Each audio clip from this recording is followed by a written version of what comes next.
from the happiest place in the Lone Star State. Welcome back to the Talking Mickey Project. TMP is your home for Disney fans of all abilities. Now, it's your host, Emma.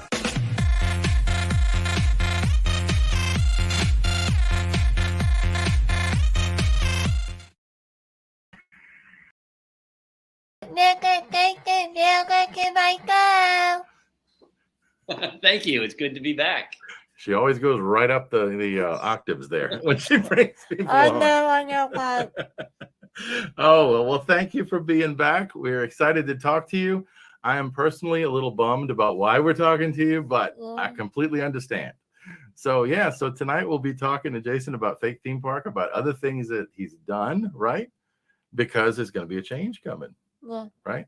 So are you ready? You ready for your questions? Aye, Captain. Aye, Captain. Okay, SpongeBob. All right, we'll go. You ready for number one then? Okay, Jason, here you go. Here's number one. For those that may not know, can you tell us why you started at the theme park? Yes, I was a theme park employee. I was a tour guide at Universal Studios Hollywood, giving a world-famous studio tour. I was there for a long time. Did other things in the park as well. That was my main job there, regular tour and the VIP tour. And then I eventually left. It was after enough time, it wasn't fun anymore. So I moved on to other things. And the first thing I did was I was at a social media agency, learning to do, at the time, this new social media. Twitter was still pretty new. We were still working on MySpace. Facebook was very new. So I learned all these skills. I was making comedy videos and doing sort of marketing on social sites, and then got laid off from that job. The recession finally took out that job. So I had all this theme park knowledge, all the social media knowledge, which again was new to a lot of people, new to me. And I was on Twitter all day long, first for my job and then just for fun, and was realizing that there was all this comedy on Twitter. No one was actually sort of directing it at theme parks. There was no sort of parody or satire of Disneyland, of Universal, Six Flags, SeaWorld, which are, much as I love them, big targets and certainly not immune to parody with all their various missteps over the years and recently. So I decided I would make jokes about theme parks. So I decided to invent my own fictional park. There's a combination of everything. So it has princesses and a studio tour and killer whales and roller coasters all put together, and just made up attractions, and have these funny announcements to guests and to employees as well on Twitter and eventually Facebook. And back then, there was this big trend of things having anonymous in the name or fake in the name. So I thought, well, I'll be anonymous too. So I'll just call it Fake Theme Park, who I am, and kept that up for a very long time. I did not tell anyone.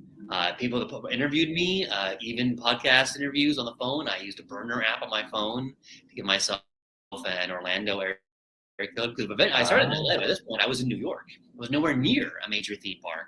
So I really wasn't. People were thinking, are you a manager at Disney in Orlando, or are you a current employee? And so the mystique was fun. I thought, why ruin it? I'll just keep anonymous for a long time. Then after a while, that got to be tiresome. I wanted credits. I was releasing these books with Fake Theme Park content. I wanted, when you put your name on these things, you get the money. You can't just put everything out there anonymous. So I finally revealed myself. It was 2017. The Orlando Sentinel covered it. Not just online, in the print edition, in the real newspaper. So finally, my name was out there, and I could do all these interviews with people like you with my actual face, not just doing a crazy character and a crazy voice. We're doing it all by email, all these interviews. So that's how it all began. I had this comedy background and wanted to make comedy online, especially on Twitter, and found that the theme parks were something I knew about, and no one was making fun of them. Well, it definitely hit with a lot of people, that's for sure. I mean, what's the followers at this point on Twitter? Do you remember? I haven't looked today or anything, but around 14,000. Facebook, I think, is somewhere around 8,000, I believe. Yeah, and these are probably pretty hardcore fans, because from what I see, and then the retweets and the comments, I mean, people pay attention. That's for sure. It's meant. I've always meant it for a general audience, because I am, after all, not just an employee, but a fan and a guest now. But it's really struck a chord with employees, current and former. They really seem to relate to it and tag each other and share their own inside jokes in my comments. I just kind of have to just let it happen. So I'm glad I could help them through their tough hours of work. You got it? Yeah, that's cool. All right. You want to do number 2? Yeah. Okay, here's number 2. What do you do in real life with a new like IRL besides at the theme park? That was an old MTV show, I think. I'm old. I work in entertainment. My day job is at Discovery Channel. I work in the streaming side of it. So the regular TV network that you watch like a regular person on your couch, not that. Go app, Discovery Go, so, which is also on your Roku or your Fire TV or your phone. Yeah. And also Discovery Plus as well. So I'm on the Discovery Channel. So, all the networks around these 2 products. Discovery Channel is me. So all that's Gold Rush and Moonshiners and Shark Week. I was going to say, I think the first time we reached out to you, it was like, oh, that'd be great, but we need to wait a little bit because I've got Shark Week coming up. In July, usually. That was a really busy time. Yeah. Yeah. So that's my day job, and I also write on the side and occasionally get paid for it. I've written a few independent films for other people, not my own. One of them is released. It's in some kind of distribution right now through ITN. Another one just finished production. Another one is starting production. Oh, that's cool. So I have all kinds of I write articles as well that occasionally on occasionally for myself and occasionally for other sites. So I'm always doing something besides Discovery. Definitely. So I'm gonna put this up real quick because you've got a bunch of the projects and all linked at your website, so people can go out and check when they're done watching the interview. JasonGinsburg.com. And because you were early on Twitter, you're actually at Ginsburg. So that'll tell you got there fast. Yeah. So like what I do, it's still a lot of comedy on my personal account. Oh, yeah. About all kinds of my own personal interests, including football. So people if you want to follow me, be prepared for that. Well, that's cool. All righty. Are you ready for number 3? Yeah. Okay. We first heard you on the Season Pass podcast as your alter ego, Murph Cantley. Gatley, There you go. owner of At State Theme Park. What was doing that first interview like? Oh, there you go. What was doing that first interview like? There you go. I have to give credit to Doug and Bob. They at the Season Pass podcast. I emailed them cold, anonymously from my fake theme park Gmail account. My name is not on it, and just as a crazy as Murph Gantley's assistant, saying Murph Gantley would like to honor you with his presence and would like to close in you, make his first appearance. And they had no idea who I was. Again, I was all totally anonymous. I never revealed my name or location or anything. And they had me on, and that's why I was on as Murph Gantley. As you say, he's the park founder and CEO. The idea is he's sort of Walt Disney and Carl Laemmle, Universal's founder, put together. Those are their names, at least. And personality-wise, he's not like them at all. He is P.T. Barnum meets Groucho Marx meets Ebenezer Scrooge, just sort of this misanthrope who's just a goofball. And it was very I have an improv background. I did improv in high school. I did it for the troupe at USC. I went through Second City Hollywood, the program in Los Angeles. I was on a house team there. So it was a good exercise to get in this character and just make fun of everything, including the hosts and the Season Pass podcasts, as well as Disney and my competitors at Universal. So it was a fun 45 minutes of improvising in this bizarre character. It's still online if people want to listen to it. I've had a podcast several times since, and will be again for the big farewell tour. Awesome. It was a delight to do that totally anonymously and just be crazy. My family has listened to it many times. I have listened to it probably literally hundreds of times. And it took until we finally talked for me to actually understand that this was just all improvised. I mean, it sounded like it was so planned out, and that the guys on the other end were just in on the gag. And what you were saying, what you said since is that no, man, they didn't know anything. They were just going with it. And that was so fun. That was just so fun. Yeah, the great thing about it was that as I love the engagement on Twitter and Facebook. People like posts and share them and comment and talk to me. I'm a performer. I was for many years, even kind of given up on it now to be a live performer. It was the first time I heard laughter.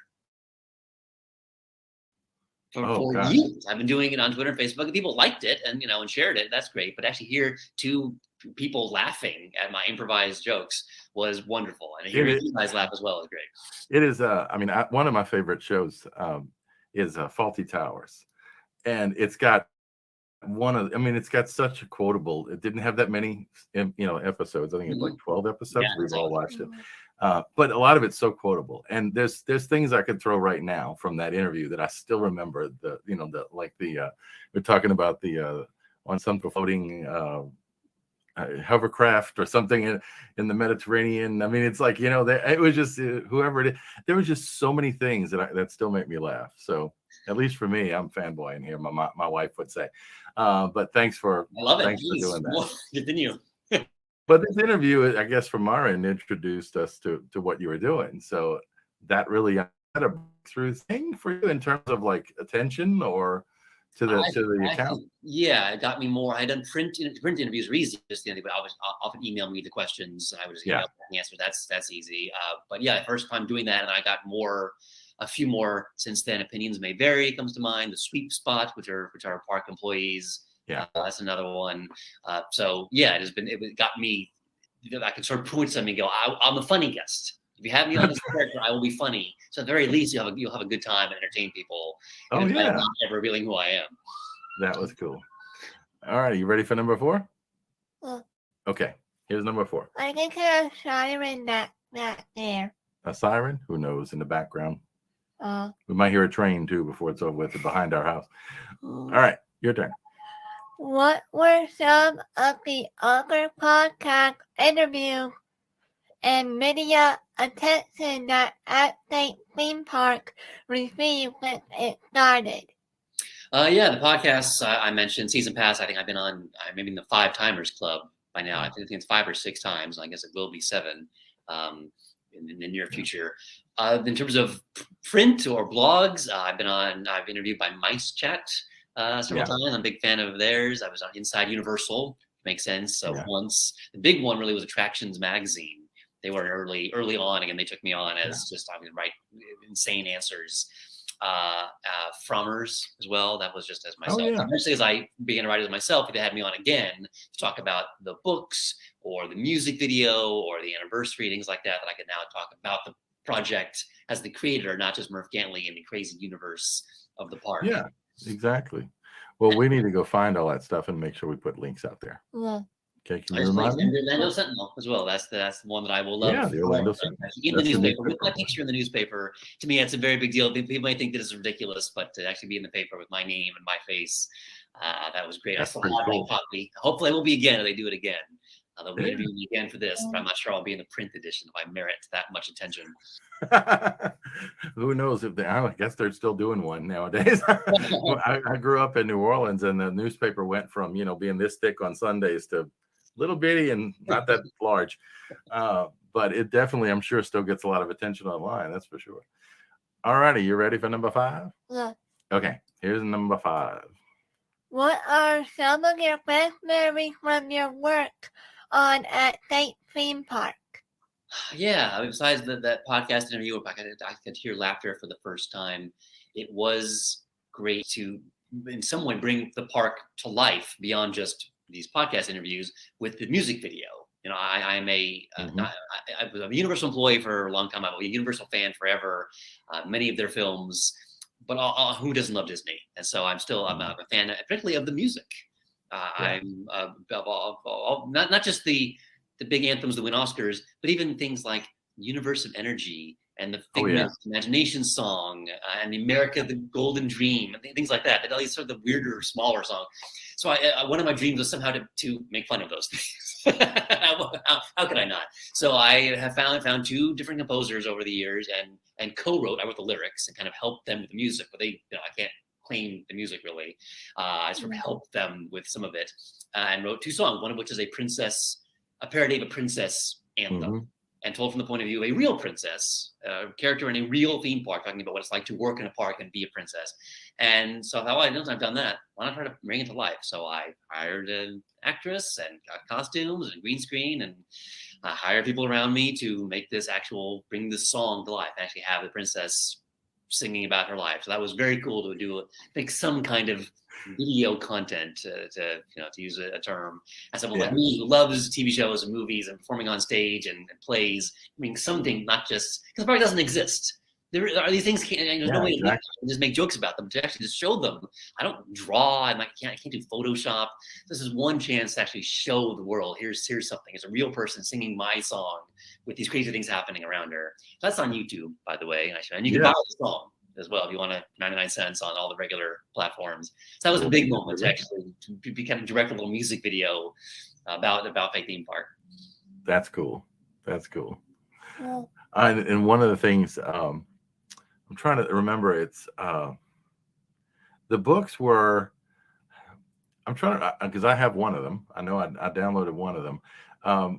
The books were what was in the, it's been a while, so I'm trying to remember. These are things from the postings. Were they stories behind it? I'm trying to remember that one. It was a combination of material. Okay. So it was best of popular posts by theme. So like one book Christmas, one book has Halloween. So there's no duplication there. So popular posts on both Facebook and Twitter, and then some original material that you can only find in the books. Things are just too long for a Facebook post or a Twitter thread or something. Some of these longer things, interviews with Murph Gantley and the princesses, the timeline of park history. There's no way. That's what I'm remembering. Yeah. Okay. Yeah. Both of you are a fan of the post or you want new material, they're both there. You can get them in paperback on Kindle or Kindle Unlimited. They're free. Part of your subscription. Oh, there you go. Any way you want to get them. There are two of them. We're going to have a lot of links to add. We'll do that. Thank you. The only way to make any money is through the books. No problem. It's a labor of love otherwise. What? Number 7. Oh, number 6. Yep, we're on to number 6. You ready? There you go. Okay. What were some of the challenges of being the man behind at State Theme Park for so many years? Yeah, a good question. I don't get asked that very often. I think there are two big challenges. One was the anonymity. I was so afraid. I kept it on for maybe too long, but the mystique was so great. People were wondering who I was. I'm not sure, not like America was wondering, but 2,000 people who followed me wondering who I was. So that was good enough to keep that up. And I was afraid that anybody. That's why I didn't tell journalists, these bloggers talking to me. I never revealed myself. It was all through anonymous emails and burner app on my phone. I wanted to make sure that no one beyond my, like friends and family knew, because that one blogger could ruin the whole thing. I wanted to control when I reveal myself, not just some blogger saying, I know who it is. Yeah. It is. And then it's over, and that was terrible. So I really fought. I really was obsessed with that for too long. I revealed myself, and it wasn't that big of a deal. Big enough for the Orlando Sentinel, and not much beyond that. And then the other one is one of the reasons that it's coming to an end is doing it every day. People may think, well, he doesn't literally mean every single day. I mean literally every single day. Yeah. There's been a post on Twitter. Facebook came along later. It was in July 2010. Every single day has been at least one post of some kind. And then I use scheduling software. I'm not always doing it, And I use scheduling software. I'm not always doing it live. But so there is something every single day on Twitter. And then again on Facebook. Sometimes it's the same content. Sometimes it's not the right link. So it's different from Facebook. And then never mind things like making a music video, just as well as posting every single day. So it's fun. It's still fun. But I can foresee a time when it's not going to be fun, and that's one of the reasons it's coming to an end. Is that it is taken away. I still write, I still have my side projects, but it does take mental energy to make these posts and respond to people. I'm not just tweeting and leaving it alone. People want to talk to me and ask questions and have fun with me, and I want to engage them. So it's a like a second sort of part-time job on the side. It doesn't take off for holidays or from when Emma has commented on things or retweeted stuff, or I have, or whatever. You're always there. We always get a comment back or a like or something back. So that shows, it's pretty much all hours you're monitoring this. It is a job. I can understand. After 10, 11 years, that's a lot.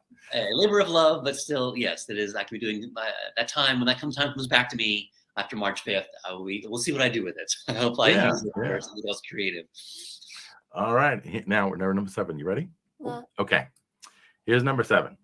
Have you had any help with at the theme park over the years? As a matter of fact, I have. I met my wife in the break room at Universal Studios. She was a tour guide as well. She got there before I did. And she was been around from the very beginning of Faith Theme Park and knows theme parks as well as I do. She worked in my department and a few others as well. And so she's been a sounding board for jokes, but much more than that. She helped me craft jokes sometimes. She's on social media as part of her job, so she helped me sort of navigate social media at times, the best way to do things. In fact, rather than having me tell about all she's done for the account, she's here. So if I could bring in Wendy Felton, she can put a perspective on Fake Theme Park, a new perspective. We don't often hear from her. There you go. You want to see the stage fair for a moment. Hi. Hello. Nice finally meeting you in person. That's nice finally meeting you in person. I think I've seen you on Twitter, so nice to make that face-to-face connection. That is cool. Thank you for doing this. I'm very glad to be here. Thank you. So Jason was saying he's had some help. So over the years, so what have you done? What have you enjoyed doing? What background, I guess, can you share about your part in this thing? Because I'm sure it was a lot of work for both of you. Less so for me, obviously. But I think my favorite part of all of this has been that I get to see the Fake Theme Park posts before everybody else does. Yes. Like Jason mentioned, sometimes I am kind of a sounding board. He'll say, "Hey, Wendy, do you think this is funny?" And most of the time I laugh, and sometimes I say, kind of a non-committal answer. I think most of the time he takes find a way to say what I'm trying to say. Explain a small amount of characters. But I have worked in social media for many years. So sometimes Jason asks, what's the best way to do this? How should I handle this? So we talk about that. And I find a lot of articles. I do social media for work, so I'm online all day. I see a lot of different kinds of content. So often I will send him articles and say, oh, did you see this? So just so he has some fresh material of things to satirize. That's the research department. There you go. I like that. I should start calling myself that. There should be some kind of salary or something associated with it. So while you've still got a month or two. I do joke about my hourly rate. Social media experts that I use, That's pretty cool, huh? That they work together. What do you think? What questions do you have for Miss Wendy? Now, Mr. Jason told me you work at Universal as a... What? Oh, in the past, she worked at Universal. You want to ask what she did at Universal? You did an old clown tour, right?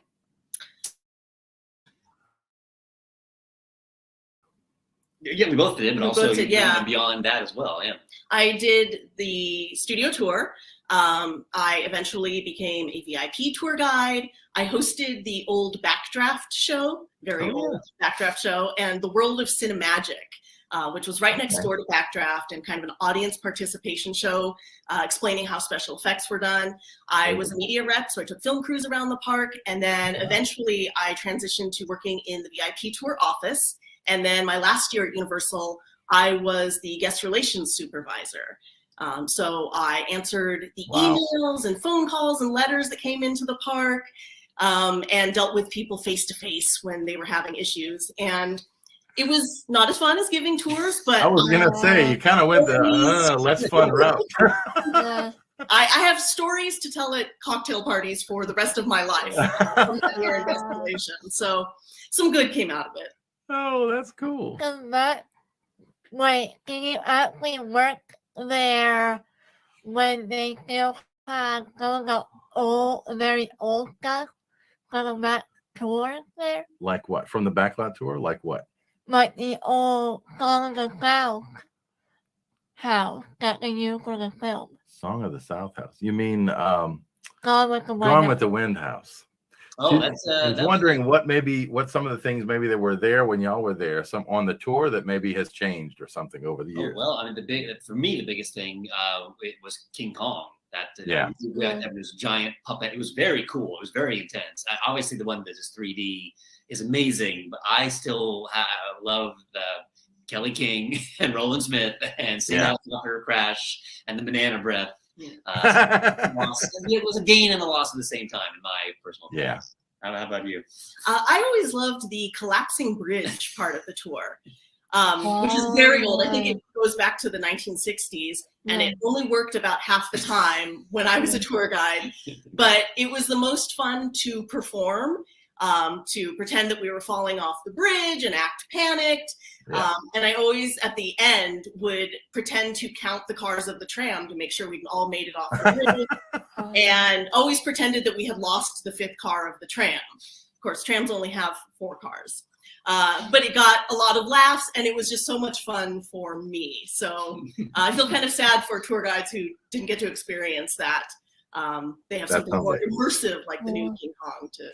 I think I probably did the tour back in 91, end of 91. And what sticks out to me is what I've seen in a lot of TV shows was that area where the water comes down and floods everything, and the Jaws area. And all that kind of stuff. But so many people have been through that. That's got to be a pretty neat thing to hear when you meet people to say, oh, yeah, I gave that tour. And, that kind of thing. I'm sure you do have a ton of stories. You want to ask about, I was thinking you want to ask about the VIP thing. What was that like? What was that like doing VIP tours? We're both evangelists, I think, about that. Yeah, we recommend people take the tour. It's different than our day a little bit, but it was, I think, a great experience, a great value. What should we? I'll talk about one part of it, which is what you do is one thing different is you're in a trolley. So unlike a big giant tram with 175 people, you're with a trolley with about 15, and you get off the trolley and walk around. Taking people not only the back lot, the front lot. So we went to the sound department, the prop department, inside of a sound stage. Sometimes a sound stage where the set was up, usually for a TV show. That was a little less. It was easier to deal with and not as secretive as a film. And so that was still, and you walk around Courthouse Square from Back to the Future, and that still thrilled me. And the guests loved it. Oh, yeah. We did it every day. If I could walk around where the monsters walked in the 30s in Little Europe, that still was amazing. So that part of the tour, that aspect was very cool. That was cool. What do you think would be something you want to talk about the tour? So after the studio tour, like Jason talked about, we would take guests into the theme park, and obviously we would use the VIP entrance, so there wasn't a line. But I think probably the most fun part of that was being able to do special things. Like if you had kids on your tour, you could often, not always, but often arrange for them to be picked to participate in the animal show. So they could get up on stage and interact with the birds or the dogs in there. If people really loved Waterworld, that show, you could tell them the best place to sit and let them sit in front and experience the full Swan effect. But just really customize the experience for different people and make it really special for them, which is a great thing. And we give tours to celebrities. As you can imagine, celebrities take VIP tours. Well, anyone can take it. Anyone can upgrade. But my list includes Lawrence Fishburne, Phil Collins, Forrest Whitaker, Jamie Lee Curtis, Bill Paxton, Aaron Brockovich, the real Aaron Brockovich. Yeah. How about you? What are some of your big names? Susan Sarandon. And I once had Leah Thompson on a tour. Wow. Back to the Future. Yeah. If I can tell a short story about that. Yeah. She, when we got to Courthouse Square, was telling her daughters and her friend all about filming there. And it was great. It was great to hear her perspective on that. And she and her group decided after lunch they weren't going to join us for the rides. So the rest of the group comes back, and somebody turns to me and says, "Wendy, this is the VIP tour. Are we going to meet any celebrities today?" And I had a moment of like, do you know who was just on the tour with us all morning? And I explained to them, they were like, "Oh, she seems so normal." That's funny. Can you imagine? Having somebody from a movie that you love on the tour with you and not realizing that's who it is. That's pretty cool. In Courthouse Square and Back to the Future. Yeah, that's pretty amazing. What? Now, what character did she played in Back to the Future? Emma's young. I may not remember. So who was Leah Thompson in Back to the Future? She was Lorraine McFly. She was Marty's mom. And if you've seen the first movie, and she's the one, she has that pink dress when they go to the Enchantment Under the Sea dance. Right. She's the one that fell for Marty and turned out to be his mom. Remember? Yeah, I think she probably remembers. Oh, that's funny. That's really cool.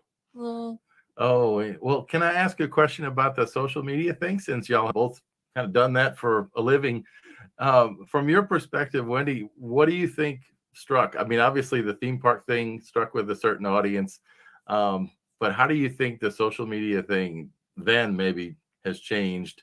Was Jason just right at the right time with this, or what? I mean, I guess what's your perspective as a professional that does this every day? I think you make a great point about him being at the right time.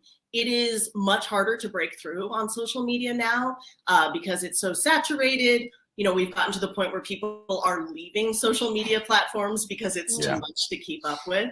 So I think Jason got in nice and early, like he said, at a time when people were still doing fake this and anonymous that. So he was able to build an audience before people started moving away from Twitter. The other thing I think that made Jason really successful is his unique voice. We have seen some other parody theme park accounts, but there aren't that many that really give a voice to the employees and the cast members and the frustrations that you know you deal with on a daily basis when you work in a theme park. So I think you've really struck an emotional chord with a lot of people, and that helped his accounts grow. I think it's a lot of it too, just from my perspective over the years, because I'm older, I followed longer of the two of us, I guess. But there's a lot of it that's just true.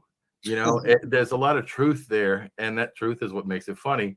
And the one that came to mind a second ago was the one, it was recent, and it was sort of like for all the seasonal employees that have a crush, it's decision day. It's like, okay, you met somebody, you got to decide, is this, you know what? So it made me think about, you know, college jobs and all the rest of that stuff. And everybody's been there, you know, in one way or another, you've kind of had that experience.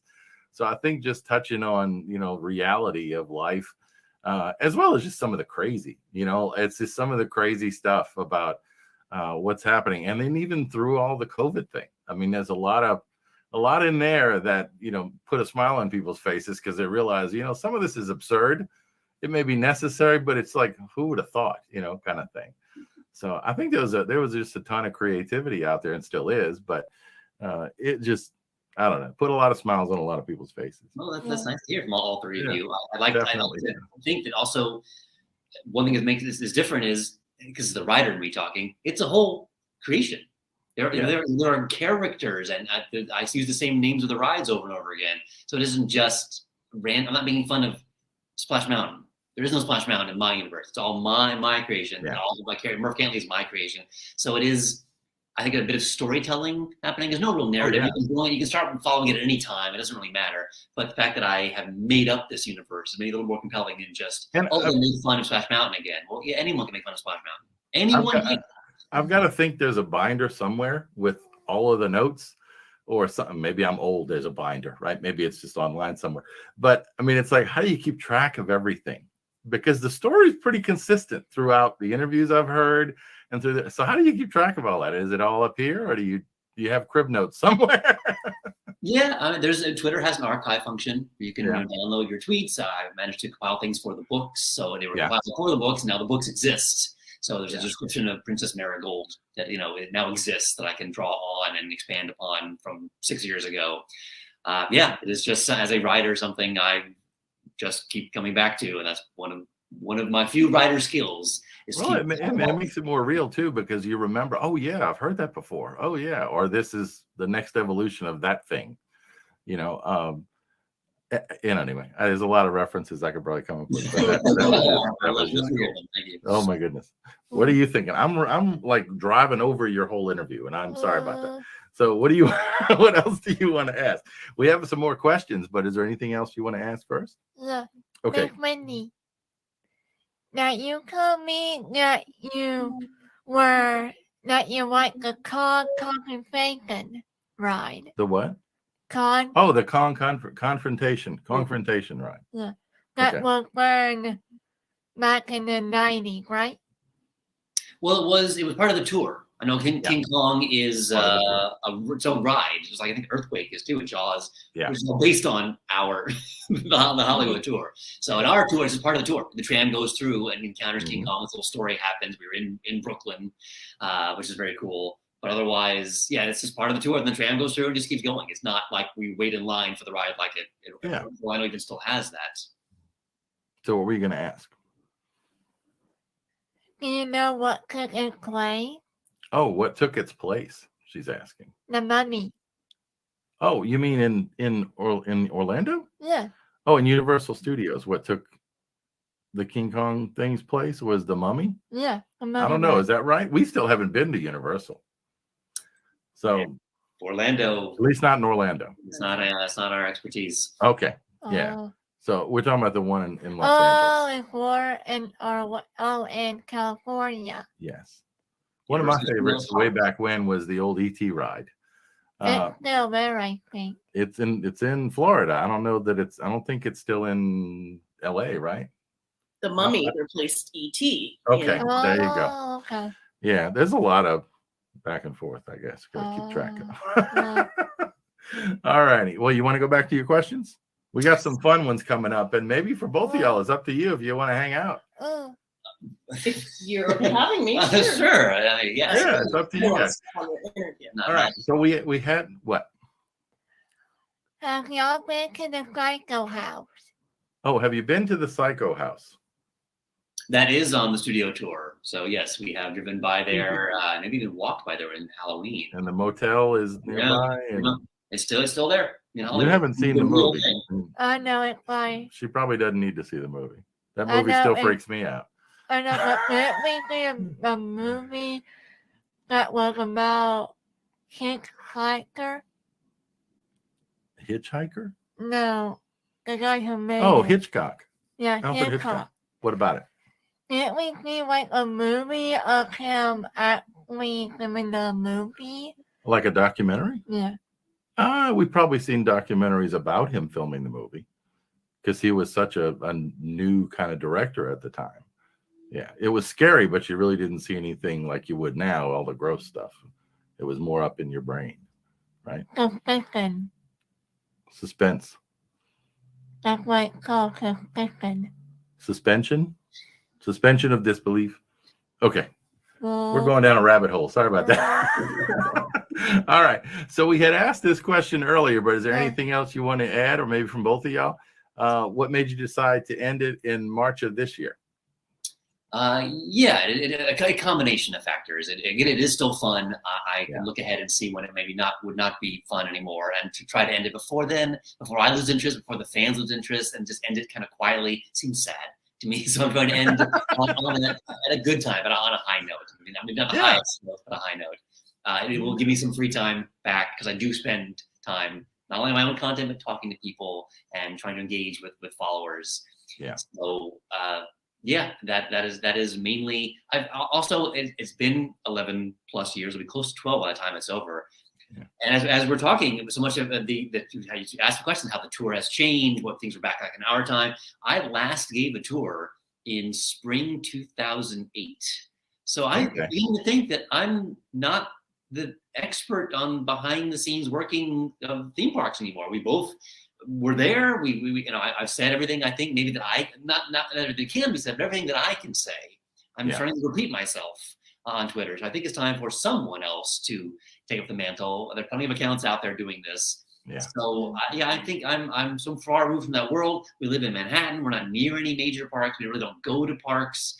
So I'm maybe not the best person to be doing it anymore, to be honest. Well, it makes sense, right? Yep. Okay. Here, Number 9. What would you like to say to your long time at fake theme park fans at this time? Well, the longest fake theme park fan is sitting next to me. So, you You're welcome. for liking, an automatic like on Facebook and Twitter from when There you go. Yeah, and to thank the fans for sticking with me, for engaging. That's a fancy way of saying, for liking things, for sharing it, for commenting and replying back to me. I particularly love it. I keep talking about this giant universe I created. When people mention my own creations back to me, so if you mention Chaos Coaster or Princess Snowflake, that means you've been. Stuck with you. Something I posted 2 months ago. You remember Princess Snowflake exists and what her personality is. She's not Princess Rainbow. They're different characters. I love. Not everyone can do that. Not everyone's on Twitter all day long. I understand, but if people that do, that means they really are following for a long time and pay attention. That means a lot to me. That's cool, right? You have a question? Yeah. Okay, go ahead. Think of fun fact, I am not scared of scary things or scary movie. You're not a fan of scary things? No, I'm not scared. Oh, you're not scared. So that was a fun fact. Yeah. Okay, just in case you were curious. The only thing I am scared is clowns, including Pennywise from It. She doesn't like clowns. So I don't think you ever talked about clowns on Fake Theme Park, but maybe I missed something. So I don't think there's any clowns there at the moment. Maybe during Halloween. I'm not sure. Yeah, we both worked Halloween Horror Nights a few years. There might have been a few clowns then. Like Pennywise from It. Yeah, probably so. All right. Oh. What? Did you know that Halloween Horror Night is going to be turning 32 this year? Oh, Halloween Horror Nights is going to be turning 32, she said this year. Wow. Okay. Well, have you been to one? No, I've been to No, she just likes the history. Emma loves facts and trivia, as you know. Yeah. All righty. Well, here's number 10. What will you be doing next? And where can we find you online? Yeah, well, I have a lot of information people want to know. I have my own website, jasonginsburg.com. I think you have the links there. You happen to have that available? EURG, not ERG. I want to point that out. It's like a town. Yeah. EURG. And yes, I'll always be pursuing. I have various writing projects in various levels. So like some of these independent films have actually been made and are awaiting release. Some things I'm still pitching around this town, New York, and also LA, where I still have friends and connections. It might become something. I have things I've been sort of putting on hold until this was all over. And now there's things like TikTok now that didn't exist when I first started. Oh my goodness! Yeah. Comedy on TikTok, not theme parks, just some kind of comedy, some kind of something. So yeah, just stay tuned. That's what I'll be doing. Anything you want to talk about?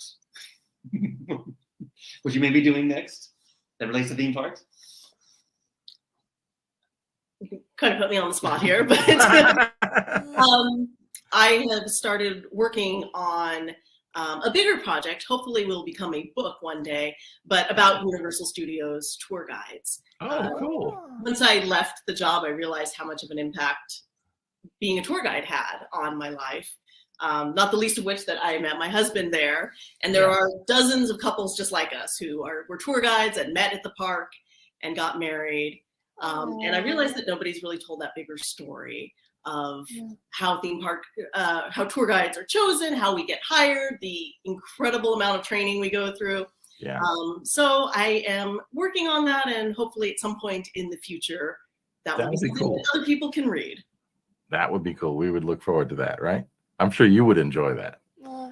She had to keep telling our Disneyland tour guide all the facts that she knew. Her name is Miss Jenny, or I think it was Jennifer. Jennifer. Yeah. I'm sure you might have had a few people like Emma that were trying to tell you everything that they knew about the park. But Emma had a lot of fun, and hopefully her guide did as well. But anyway. All right. So there. Now we got some other questions here. Normally, they are fun questions. No, they've all been fun. Normally, Emma has 5 questions that are not quite so serious, and they're usually about Disney parks. But for a special occasion, we've made them all about Fake Theme Park. if you don't mind. So you ready for these? Boy. Emma has written some of these, and some were just adapted from the other questions. So you ready for number 11? We had a case to report earlier one. Well, you'll see in a second. For number 12. Okay. All right, number 11. You ready for number 11? This is the next 5, and then that's it, right? Look. Okay. If you could have a year's supply of any at theme park snacks, what would it be? Part of the joke of the fake theme park dining experience is how terrible it is. And yes, there's some things I've concocted in writing, not in any real form, that I'm curious about. There are a few drinks. I've made up a summer drink and a winter drink. I think the summer one might be more interesting, but it's just a bunch of crazy I'll put together. I think it's lemonade, iced tea, ginger ale, and must be alcohol in there somewhere, very citrus juice, berries, Diet Coke, iced coffee, and all put together. That is it's a gush slush is what it's called. Oh, there you go. When we say I remember these things, I don't even remember the name. There you go. So that would be fun to just drink a sip of it to see what exactly all the sugar and caffeine and chocolate and things all put together. How long it would take to come down from that sugar high. Yeah, exactly. Wait, I got one. What? Chocolate, orange juice, Coca-Cola, Coke, orange vanilla, Coke, orange, vanilla, and what else? Hershey chocolate. Hershey's chocolate syrup. What would you call that? Diabetes? No. I don't know. No. All right. Really her, car, Ella. Her car. Ella. Well, I don't know if people will remember that name. You might have to come up with something. A slushy too. A slushy too. Okay. There you go. That one is. We'll skip that. I'll skip that one anyway. All righty.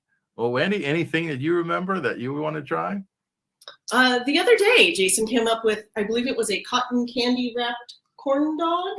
Oh, and a churro. Oh, a churro. It was all famous park concoctions all put together. Yes. Like a fake theme park turducken. I think that would be fun. There's nothing like that anywhere else. That would be fun. You mean Dunkin' Donuts? No, turducken is it's a long story. We'll get back to that another day. Okay. All right. Here's number 12. Go ahead with number 12.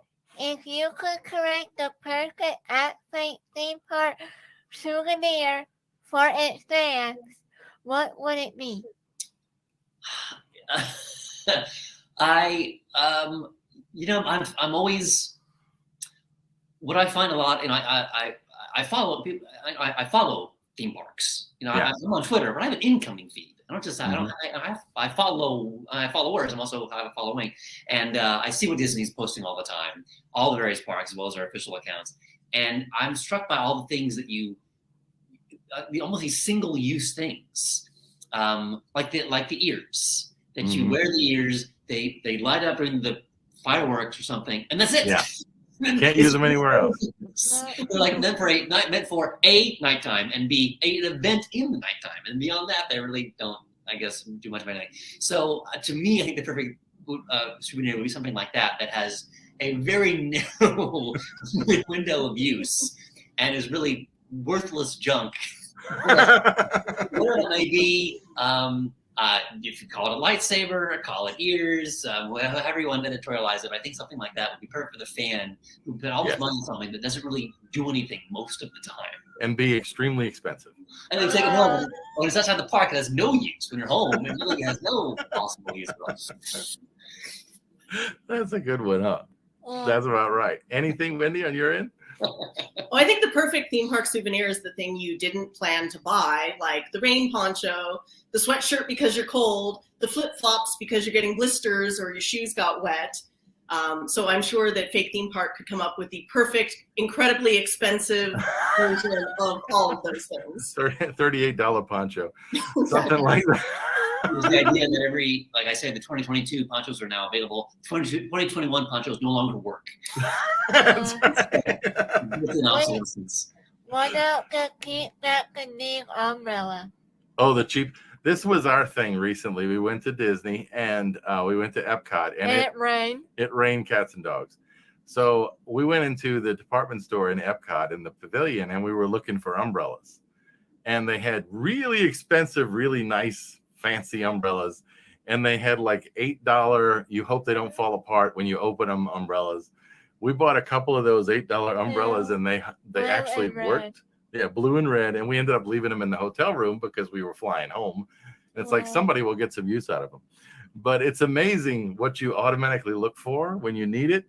And I guess they've thought about the full range in the in the store at Epcot. But that was one thing we definitely didn't plan on. Mm-hmm. Oh goodness! I would add. I think you and I agree on this. The thing that you did not buy in the park and is not available online. It's only available there in person in the physical store, which blows my mind that Universal, for example, still does this. But you have That's to. Very true. I know Disney as well. They had Disney store products that were not Disney park products when they had the Disney stores. So they did. That you don't buy it there, you can't give them your money until you are back in the park. Which exactly. Or you're dealing with some shady person on eBay. We've done that once or twice.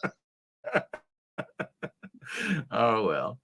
All right. I can tell you before we end this one, the one souvenir I would love to have is a map of the park.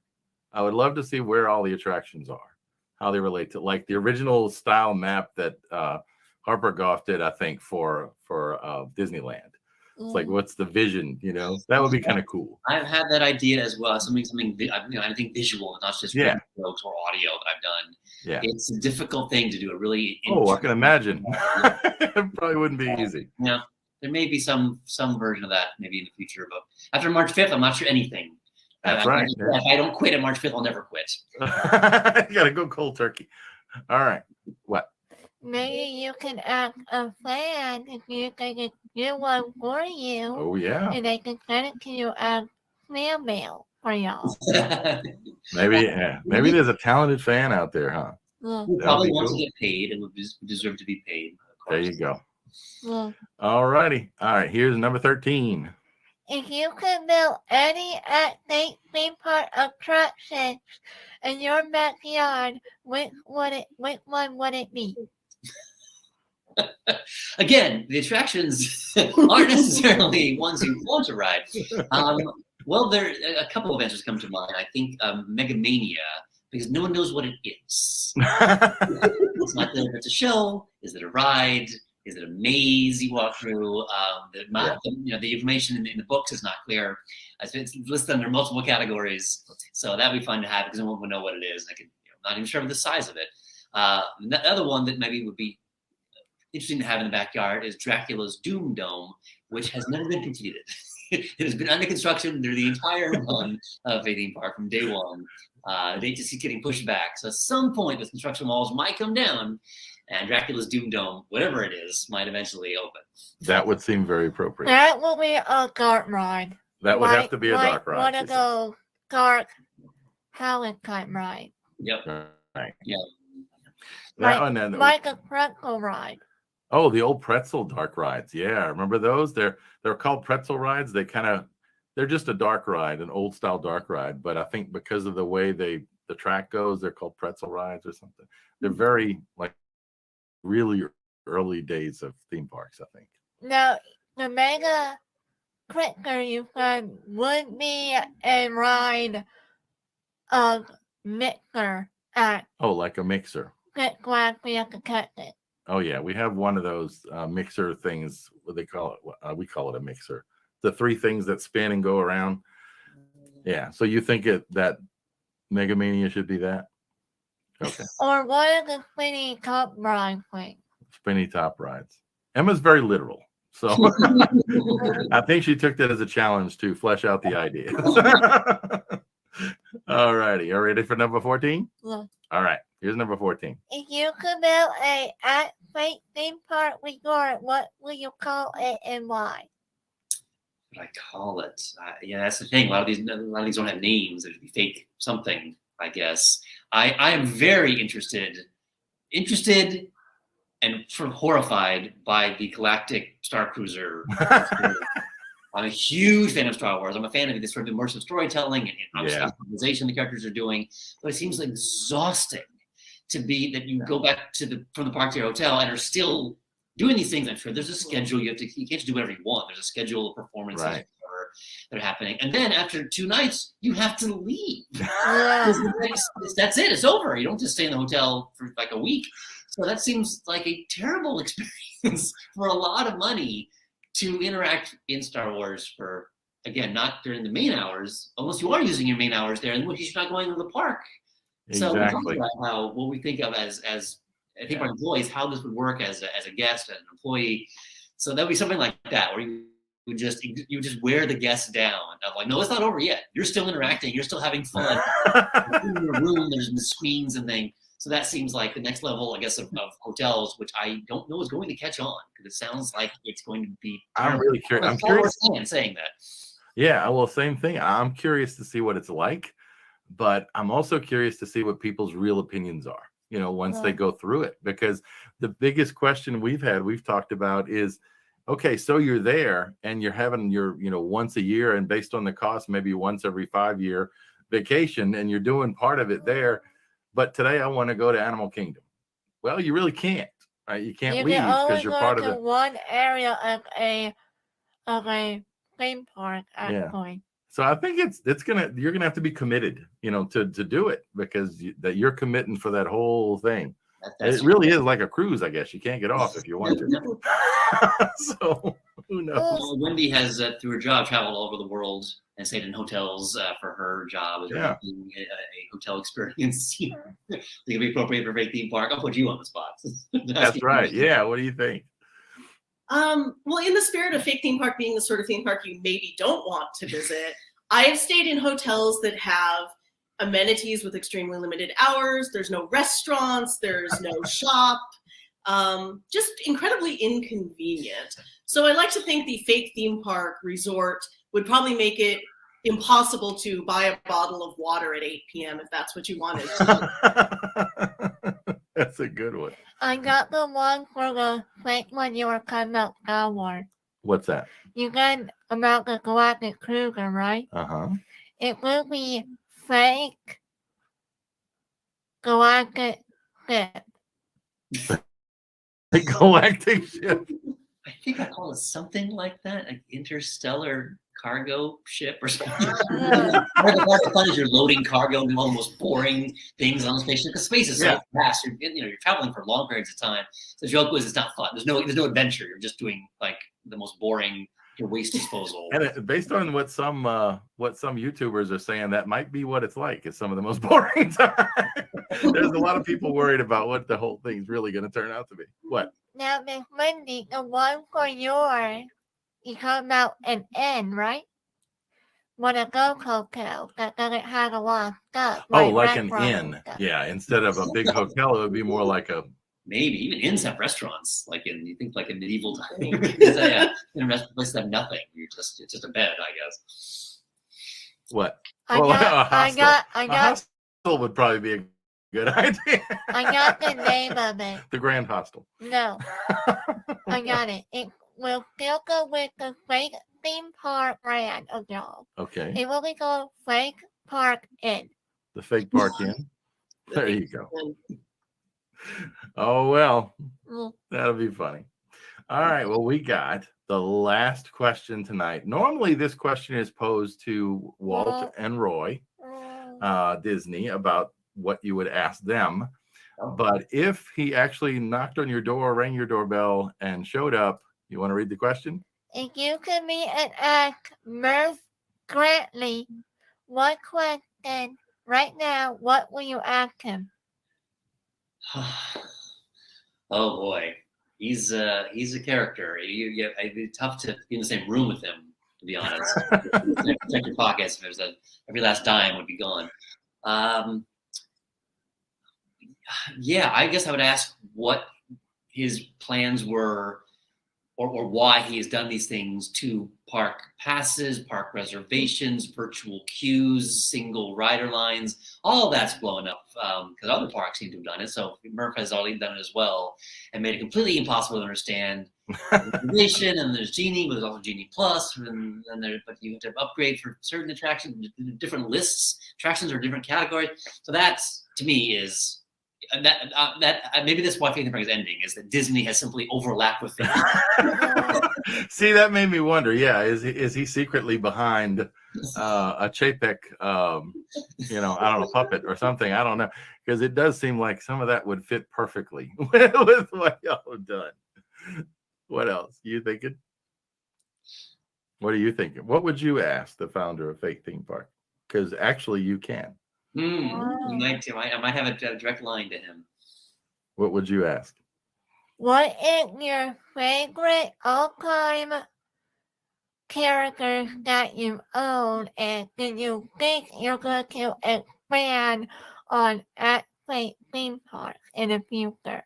Oh, so what is his favorite character, and was he ever going to expand maybe somewhere else or something? I think that's what she would probably ask. Is that right?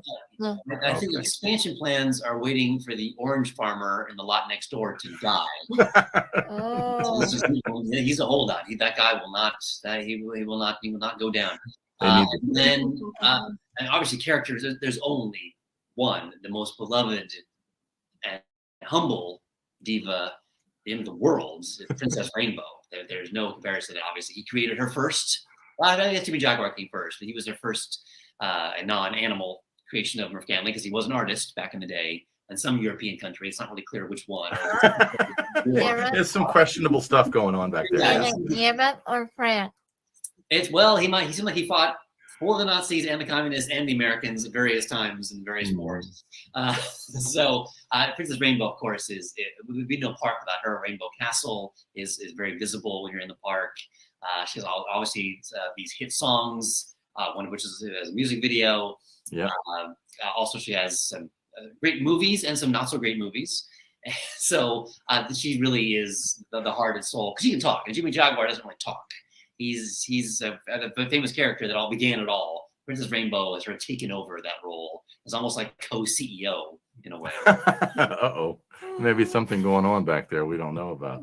Who knows? Oh, well, that was your last question. What? I got a movie for her. A movie idea for Princess Rainbow? What is that? Princess Rainbow and the Sword and the Stone. And the Sword and the Stone? But she plays as King Arthur. But she what? She plays as King Arthur. She plays King Arthur? Oh, okay. Why not? I don't know where this is coming from. She would, yeah. She's not the damsel in distress in any of her films. She has to be. Yeah. Hey, number one. There you go. Yeah. Oh, well. Well, that was our last question. Do you have anything else you want to ask? Because otherwise, I think you just need to say thank you. Yeah. So. Thank you, Mr. Staker and Miss Wendy, for coming back on my show. Thank you for doing it. Of course. Anytime. I don't know if we'll have occasion to be on again when Fake Theme Park is over, but I'm still be a fan and subscriber, and follow you on all your social channels. So if there's a chance to come back. This was our last time. Having Wendy here beside me was a wonderful treat. So definitely. Thank you for doing it. And as the book comes along, let us know, because that'd be cool to talk about that book and the idea of what it was like and what you learned, and the experience of being a tour guide would be awesome, I think. Yeah. If I have a book, I will tell everyone in the world. So we'll be in touch. Good deal. All righty. Well, that would be a good one. We could interview a cast member from Disney who you could work on the backlot tour. Oh, you mean at Disney? Oh, I don't know. You can find out. I think this would be really cool, though. Yeah. I would love to see and read that book. So, all righty. Well, thank you again. And we will definitely be talking to you soon. We'll link everything out there and let you know when we get it published, right? Yeah. All righty. Thanks again. Y'all have a great night. Thanks. You too. Thank you. All right. Bye-bye. Bye-bye.